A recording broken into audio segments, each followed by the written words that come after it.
બનાસકાંઠાનું વિભાજન થયું અને પછી પહેલી વખત વડગામના ધારાસભ્ય જિગ્નેશ મેવાણી છે તે મેદાનમાં આવ્યા છે। આ વખતે શું રજૂઆત લઈને આવ્યા છે તેમની વાત કરીશું આજના વિડીયોમાં। નમસ્કાર, નિર્ભય ન્યૂઝ સાથે હું છું રિદ્ધિ।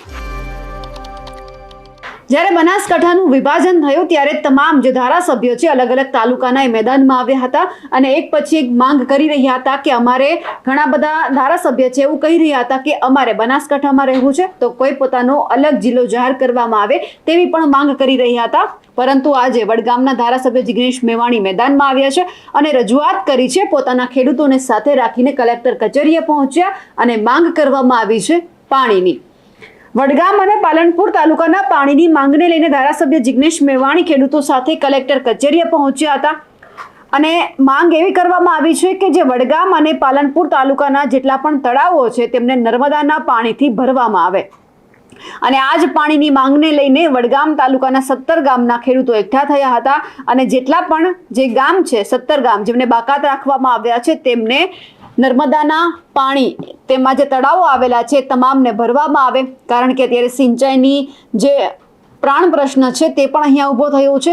શિયાળુ પાકનું વાવેતર કરી દેવામાં આવ્યું છે એટલે પાણીની પણ તાતી જરૂરિયાત પડી રહી છે ખેડૂતોને અને જિગ્નેશ મેવાણી અને એમની સાથે ખેડૂતો આ બધા જ પાણી મુદ્દે કલેક્ટર કચેરીએ પહોંચ્યા હતા અને રજૂઆત પણ કરી હતી। હવે સવાલ એ છે કે શિયાળુ પાકનું વાવેતર થઈ ગયું છે, રવિ સિઝન ચાલુ છે અને શિયાળાની અંદર જ્યારે પાકનું વાવેતર કર્યું છે ત્યારે તમામ ખેડૂતોને પાણીની જરૂરિયાત હોતી હોય છે, પણ સવાલ એમ છે કે સરકાર કેમ અડધા ખેડૂતો માટે આ જરૂરિયાત ઊભી નથી કરી શકતી?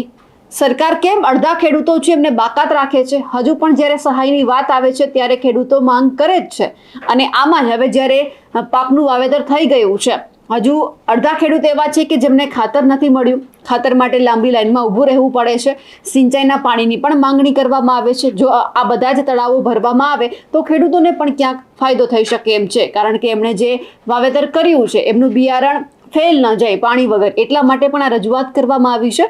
હવે સૌથી પહેલા તો જે જિગ્નેશ મેવાણી છે તેમને સાંભળી લઈએ।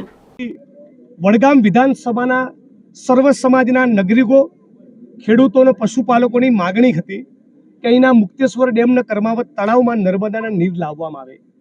192 કરોડનો પ્રોજેક્ટ અમે લડીને વિધાનસભામાં સતત રજૂઆતો કરીને મંજૂર તો કરાવ્યો, પણ ડિંડરોલ પાટણથી શરૂ થયેલી નર્મદાની આ લાઈન જે મુક્તેશ્વર ડેમ સુધી પહોંચે એના રસ્તામાં આવતા 17 તળાવો, જેમાં બળાસર ફતેગઢ ગામનું 46 એકરનું તળાવ, આવા 17 તળાવો નહીં ભરવાનું આયોજન છે।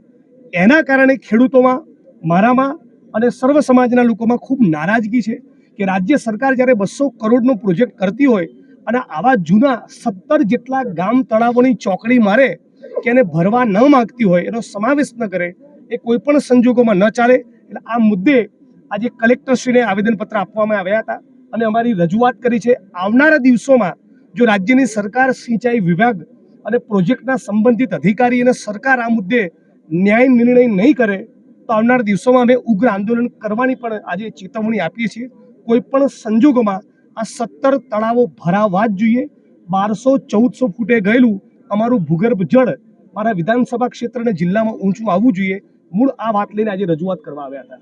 બીજી એક વાત કહેવાની, વારંવારની મારી રજૂઆતો બાદ પણ આજે પણ બનાસકાંઠા જિલ્લા કલેક્ટર કચેરીના સફાઈ કામદાર અને અન્ય કર્મચારીઓને લઘુત્તમ વેતન ચૂકવવામાં આવતું નથી।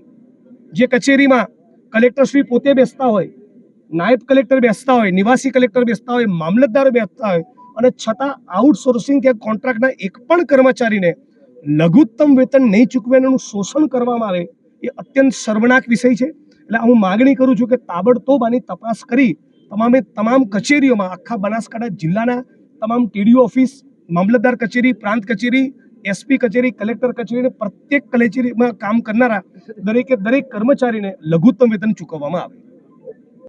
જિગ્નેશ મેવાણીને આપણે અવારનવાર અનેક મુદ્દા ઉઠાવતા જોયા છે। કોઈ પણ મુદ્દા હોય એ એમના ખેડૂતોની સાથે છે, એમના લોકોની સાથે છે, એવું પણ આપણે જોયું છે। ત્યારે આજે ફરી એક વખત તેઓ પોતાના ખેડૂતોની સાથે છે, તેમણે સાબિત કરીને બતાવ્યું છે। એ પોતાના ખેડૂતોની સાથે રહી અને કલેક્ટર કચેરીએ પહોંચ્યા હતા અને તમામ માંગ કરવામાં આવી છે। જિગ્નેશ મેવાણીની આ રજૂઆતને લઈને આપનું શું કહેવું છે કમેન્ટ કરીને ચોક્કસથી જણાવજો. સાથે જ અમારી નિર્ભય ન્યૂઝ ચેનલને લાઇક, શેર અને સબસ્ક્રાઇબ કરવાનું ભૂલશો નહીં. નમસ્કાર.